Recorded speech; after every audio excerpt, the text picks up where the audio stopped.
enter into the realm of my past and Project MKUltra within my own lifetime. And I take you again to the 1990s, the mid-1990s. So much of this focuses around that time in my life due to the fact that I left America in September 4th, 1997, and came to live here in England. And it was between the years of 1992 and 1997 that the bulk of my experiences took place under what is known as Project MKUltra, the CIA's mind control experiments on unwitting people who are not volunteering. As I said in my last videos, my mother is in fact this actress, and she was an unwitting, involuntarily inducted into MKUltra in the early 60s, as I was too in the 1990s. We begin with resurfaced memories that have come back to me that are very real, and in some I can validate a lot of this. I've got bits and pieces of this coming back to me, but there were two principal players within this. There was a woman named Maria and a man named Lou. And as I recall, she was a beautiful 20-year-old Filipina girl with black hair who had excelled tremendously in her country. She had received a high school education. Somehow I'm hearing them talk about this during these encounters. One of them said to the other one, she had excelled, and she got her degree, by age 19. Someone said this, that she'd found the man she wanted to be with, and married him all within her teenage years. She was quite a pupil, and they were eager to get their hands on her and recruited her straight out of the Philippines. And these conversations with the agents talking to it, the American agents speaking to each other, was running back and forth in front of me at the time. And when I'm encountering this girl, she's a few years younger than me, and I'm in my 20s, and she's 20. Remarkably, she's 20. And it was quite incredible to be hearing this. I thought, God, it's quite a smart person. And there was this Mexican guy named Lou, and he ran a team of guys with him. There were about 3 or 4 other guys that ran around with him. And how do I know they were CIA? In one encounter, this Maria is showing me a badge, and it says Special Agent Central Intelligence Agency on the badge, and it had the badge number 037 written at the bottom of a gold badge about yay big. And I remember thinking, again, this is just flashes of this. It's come back. I remember thinking, that's an awfully big gold badge for such a little frame, for such a little woman. It's a very powerful badge for such a young and very beautiful girl. And there was a plastic laminate that was a card, an ID card in a leather wallet case. As I remember asking these people, who are you? I used to ride my mountain bike in Texas, up and down the street all night long. And it was there is where a black, large van, if you've ever seen the show Dog and Beth, Bounty Hunters, they usually travel with a great big black van. This was sort of like a big black work van. It was huge, the size of a bus, with black tent glass windows. And there were a few vehicles that traveled with it, black Range Rover cars that would show up. And I can remember in that encounter asking who they were, and she was the one that would be dealing and directly dealing with me. They just kind of stood at the back, kind of on the background. And the reason I took you into my shed that I built out here, or that I'm currently building, is it kind of brings back some of the memories of the room I was putting in. I was being put into a room, sort of this size. And the girl, although very pretty, she was extremely antagonistic with me. Very high-strung, contradictory, antagonistic. Very clever with her wording. She was extremely psychologically trained. I think the nature of her training was psychology. She was an extremely clever girl. Bright mind. Bits and pieces of this have come back, and I remember saying, I don't want to be a part of this anymore. I don't want you coming to me. I don't want any of you. I didn't sign to this. I'm not agreeing to this. And she said, she threatened me, and she said, if you don't, we have others that'll come to you and will terminate your life. Is what this Filipino girl told me. She says, they will terminate your life. You have to cooperate, or you will die. And she was very forthwith about this. And she said, okay, I'll tell you what. Since you're not going to cooperate, then I'll go ahead and contact them now. You come with me now. We have to be coming here and doing this with you, and you will cooperate. And I said, but why are you doing this? Why are you doing this to me? And she did answer these questions. She said, we have been informed that you have, you were in the army, and there was something to do with having some extraterrestrial contact, or alleged contact with aliens, and I didn't believe her. And I said, I don't know what you're talking about. I said, you're nuts. I said, I don't have any contact with aliens, and I assure you, you know, whatever issue is with the Army, then I can take that up with the Army myself, personally. And it was a lot of mind games. It was a lot of mind games with her. And I had to sit in a room and stare at her, and she kept throwing stuff at me over and over again. And it was contradicting, and it was antagonistic, and patronizing, and I was always spoken down to.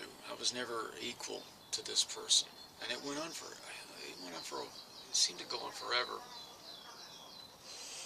Then I remember being placed into a chair and strapped into a chair, and I was being given some kind of an injection or a drug of some kind.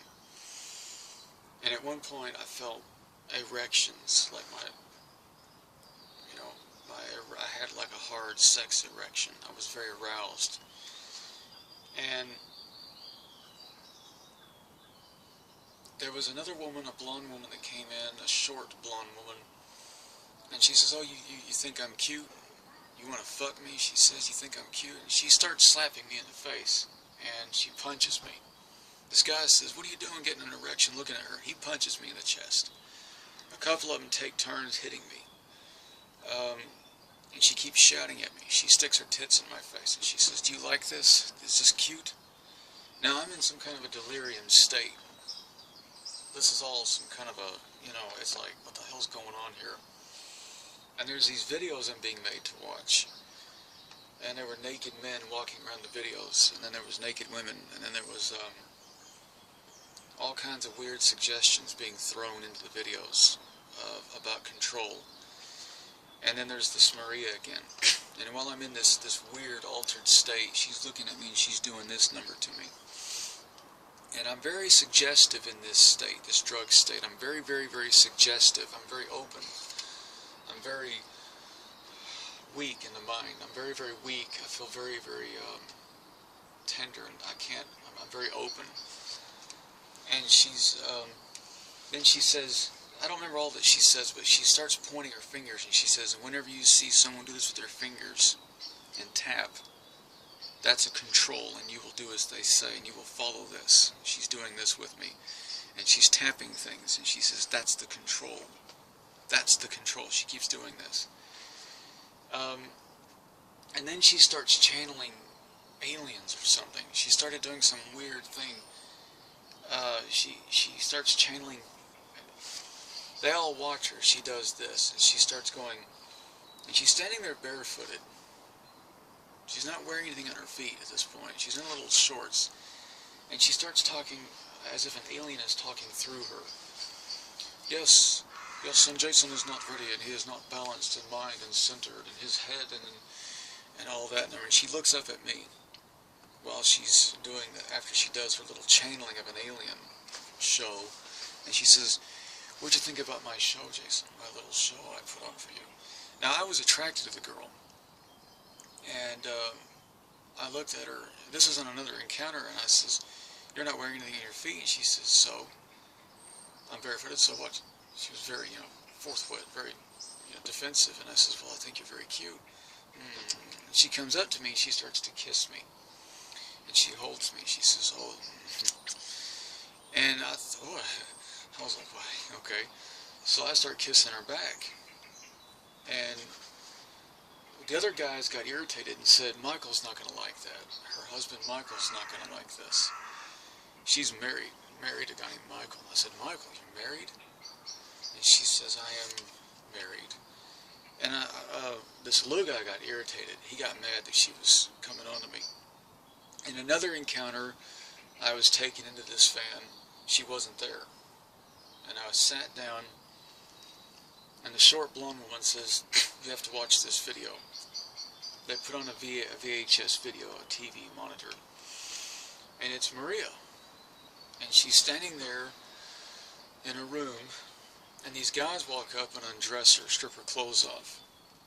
And then they bend her over, and they begin to have anal sex with her. You could see this. It was graphic. A very hard anal sex.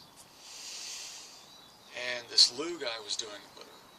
He was a big guy. I won't go into details, but she was a small frame girl. And he keeps yelling at her and says, "Oh, you want to be a little bitch? You want to be a little sweetheart, do you? You want to be a sweetheart? You want to be his sweetheart? Is that it? You want to be a little flirty girl? You want to flirt?" And I said, "I don't want to watch this. I don't want to watch this." I tried to get out. And a guy pulled a gun out and says, "You will watch this." And a woman said, "This is how the CIA handle their people. This is how they deal with their people who step out of line." So apparently she was attracted to me. And I was made to watch this, and it went on for about an hour. It was like I had to sit there for an hour, and all four of these guys kept taking turns with her. Gang raped her. She was crying, she was screaming. And then when there was another woman in the video, and she said, "I think she's had enough." And then she went over to this woman and was crying. And in that moment, I thought, this girl from the Philippines has no idea of what she has signed on to. These are dangerous, psychopathic, rape cult, gang-stalking lunatics. And the CIA is a sick, fanatical bunch of gang-stalking, psychopathic, rapist, cult, satanic lunatics that are running around. They don't have any idea what they're doing with their employees. And I felt sorry for the girl. I felt very deeply for her, and it hurt me to see this. It was very shocking. And it left me, but again, when I was being made to watch the video, I was in some kind of a suggestive state. They had given me something so that it would go into my unconscious. They released me in that encounter, and whatever it was wore off, and I wake up the next day in my house, and when they came back again on another encounter in the this is all in the mid-1990s, I see that Maria again, but she's distant and cold with me. She's not interactive with me like she was before. She's a broken person. She's broken. Her mind is gone. And I saw that Lou guy, and I had a confrontation with him, and I said, "You son of a bitch." I said, "I know what you did. I remember." And he was like, "How do you remember this? How's he remembering this?"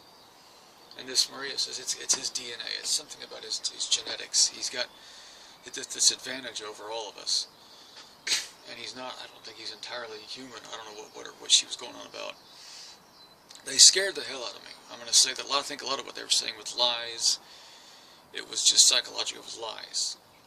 I don't think there's anything unusual about me. And he pulls a gun out like this. And he says, okay, you want to kill me then? All right. And he's holding a gun to me. He's shouting at me. And I just stood there. And I says, well, pull the trigger then. says, you're going to have to, because when I said, if I get a hold of you, I'm going to kill you. I says, you're a rapist son of a bitch, and I hate your guts. I told him. I said, I promise you one day I'm going to come back for you, Lou, and I'm going to kill you. I said, one day I'm going to get you. I said, I don't care how long it takes, or how many years. I said, I'll get it back one day, and I'm going to find you, and you're going to die. I always keep my word. And he put the gun to my head, and Maria got in the way. And there was a confrontation. And she turned to me, and she says, looks me in the eyes, and she says, you will do as I say. And she's my handler, CIA handler. And I looked at her and I went, yes, I will. She does this with her fingers. Remember, I will do it, you will do it. Yes, I will do as you say. She says, what will you do if he shoots you? And I says, I will do nothing, I will die. She says, okay, you will stand here silently. Yes, I will stand here silently. And then she turned to Lou and calmed him down. But he acted like he wasn't quite the ticket. He was holding that gun doing this, and then she calmed him down. And I was made to watch videos. Parallax View, or something like that. And there was other videos. It was quite scary. It was really, really frightening. I was exhausted. I was tired, mentally. I didn't want to be a part of this anymore. I never signed up to it. And I think it was mental and physical experimentation is what's going on.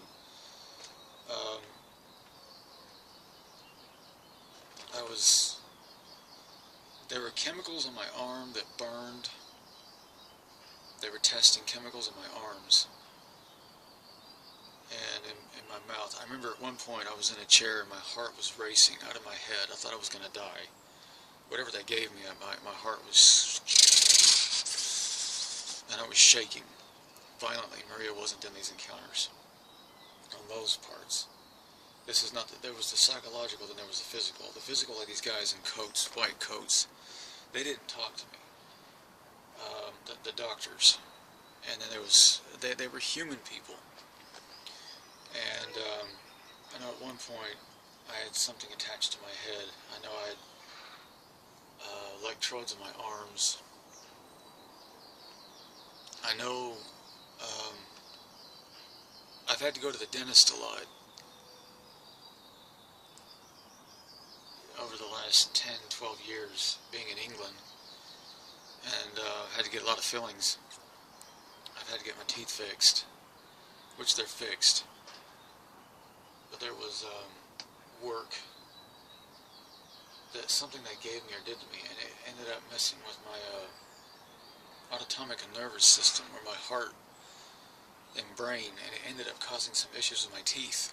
I don't know what this was, but it ended up, well, even when I got to England in 97 and 1998 and 99, and even now and then in my life, even in recent times, I can wake up with a sudden heart race. My heart is just, and I'm in a cold sweat.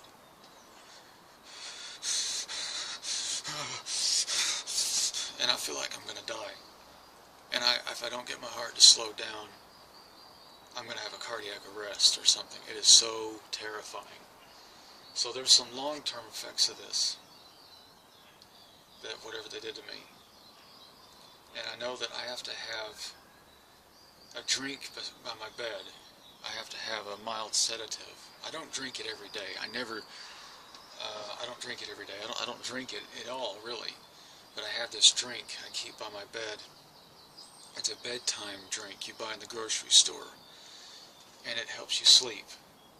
Well, I don't drink it to help me sleep. I drink it in the event that I have to wake up like that. I drink this. I've been to the doctor here. I've had encephalogram, cardiogram, tests on my heart. They came up normal,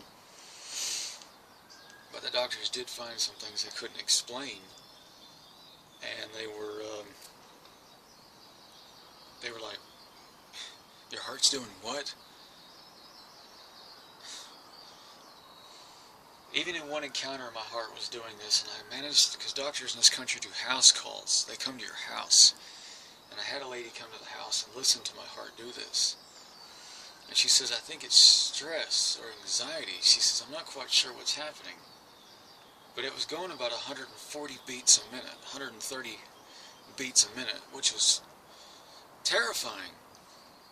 And she just kept listening, and this is a doctor doing this. This isn't a paramedic. And she was like,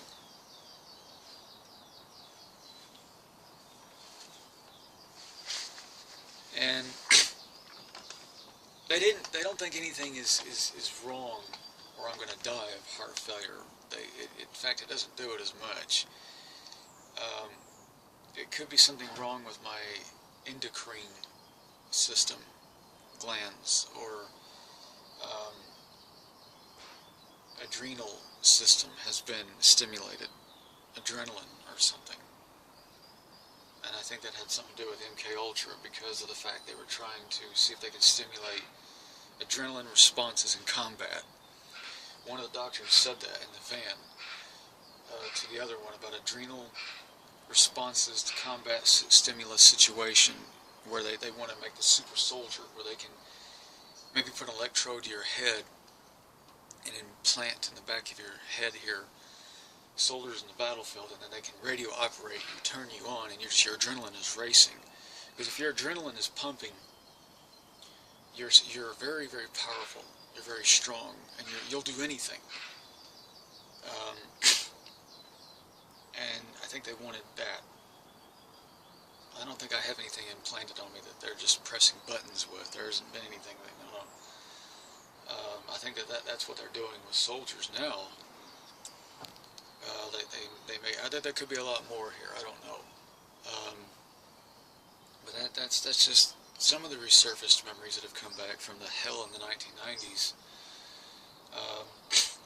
These names that have come back to me have. I'll just say there's no connection to anyone I know today. And if these names sound like anybody that I currently know, then it's a coincidence.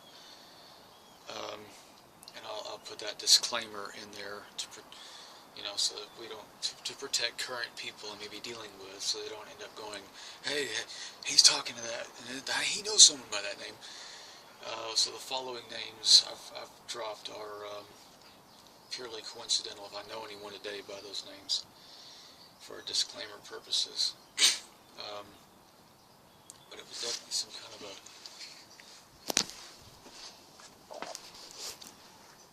something to get the adrenaline going, but I don't have that problem now. I'll tell you, it's not fun to wake up with that kind of problem. It scares the hell out of you. Okay, thank you for watching.